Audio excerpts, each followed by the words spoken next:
It might be Labor Day, but the hot temperatures are back, but they won't be here the whole forecast. Stay there, I'll be back with more.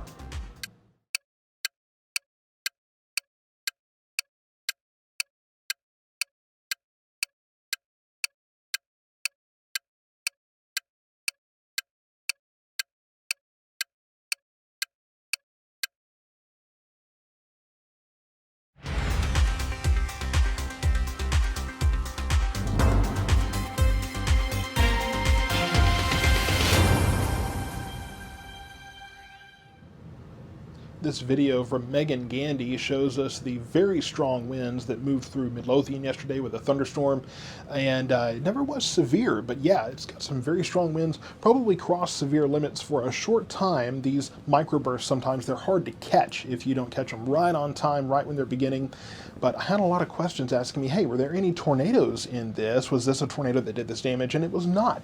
What you have here is winds that are sustained from the same direction, and all of that 70-mile-per-hour wind pushing all at the same time. Yeah, that's a lot of force, and so that's going to bring some tree limbs down. And when it comes to the trees that have gone down, I will say too that there's very dry soil out there, so that's actually going to make it easier to uproot some trees, and some of those power line, those power pole, telephone poles, and those kind of things too.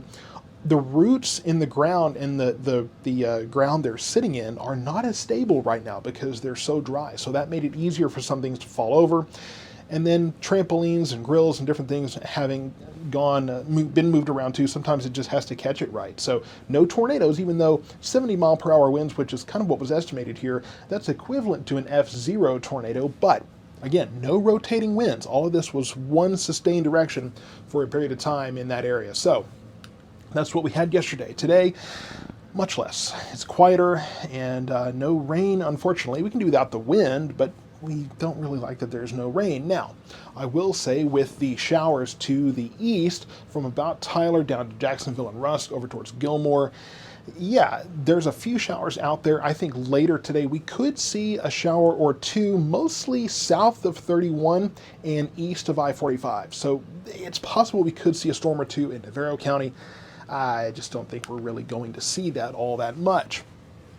We do need it though. The drought conditions continue to deteriorate across our area. We've got severe to extreme drought across our entire area. So it's going to take more than the last couple of rains, the last couple of Sundays that we've had to really put a dent in this, and we really, really need it. So I'm watching the forecast, and if you're willing to wait for it, we do have something that is coming our way. Right now, though, unfortunately, we're warm, 100 to 101 degrees today, and overnight tonight, 75 to 76. So yes, we're back in the triple digits, but the overnights are staying relatively cool. And that is due to the fact that fall, whether it likes it or not, is moving our way. Now, the record for today is 111 degrees at both DFW and Waco back in 2000. So, hey, at least we're not there, right? That normal temperature, of course, is 93 degrees, and that'll carry over to our next image here. And 7:04 a.m. was sunrise, 7:48 p.m. is sunset. And you notice these are changing day by day here. Sunrise gets a little later, sunset gets a little earlier, and that is helping to keep us relatively cool, especially overnight, because we're starting to close that gap, and daytime, daylight at least, is getting shorter. So less time to warm up, more time to stay cool. So that is definitely a welcome change that we have. Let's take a look at the tropics right now. You see all this convection in the Caribbean, but there's really nothing to that, nothing that's going to develop at least. But in the main development region off the west coast of Africa, there's a couple of things. First, we have a decent little wave here, bit of convection that will move over into open water, could develop in the next several days. But the one I'm really interested in has a much better chance, and you can see it's already getting fairly organized here. I would not be surprised to see this get a new designation, a new title over the next few hours here. I mean, this thing is really ramping up, and I'm very interested to see what that does when it gets into warmer water. Right now, the track brings it really close to the Caribbean, but it looks like if it keeps this track, it will go north and maybe threaten the eastern seaboard, but not really much for the Gulf of Mexico. But we're far enough away to keep an eye on that. Here's that upper level low that gave us the storms yesterday, so that continues to churn over Missouri and Arkansas there. making a little bit more convection in eastern Texas, but plenty of that dry air that's filtering in. And yes, our friend and foe, the high pressure ridge, is going to be making its way north and east into our area, so that will help us to cook over the next few days, but not quite as bad as we've had. 100 today, I've got that 10% chance of a shower or thunderstorm, mostly southeast.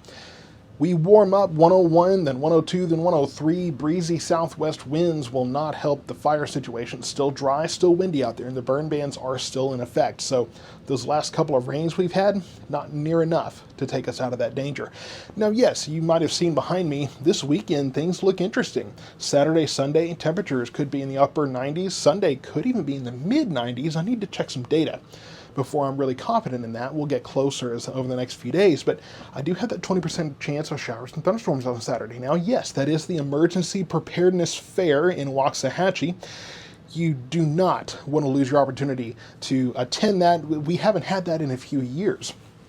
So you do not want to throw away your shot to come out to downtown Waxahachie, see me. I understand Jeff Ray, a meteorologist from Channel 11, will be there at the Texas Theater doing something, and a number of vendors, from first responders to people who are prepared for various disasters, making sure that you are prepared for those dangerous situations. And I mentioned the Texas Theater. I need to make sure I thank everyone involved in that, from the theater, the sponsors, Starbucks for giving the prize, the people that bought raffle tickets and glasses and those kind of things. Hey, you guys are awesome. It was just a wonderful event. Raised over $2,000 for the swag program that will benefit foster and homeless children. So just an amazing deal. I'm amazed and astonished by what we were able to accomplish with that. And be watching the calendar, because next year we will do it all over again. And I think it'll be bigger and better then. So stay tuned. If you're willing to wait for it, we have nicer things in the forecast for you. 99, and Sunday looks like it could be cooler. So stay tuned throughout the week for more updates on a weekend cool down coming up.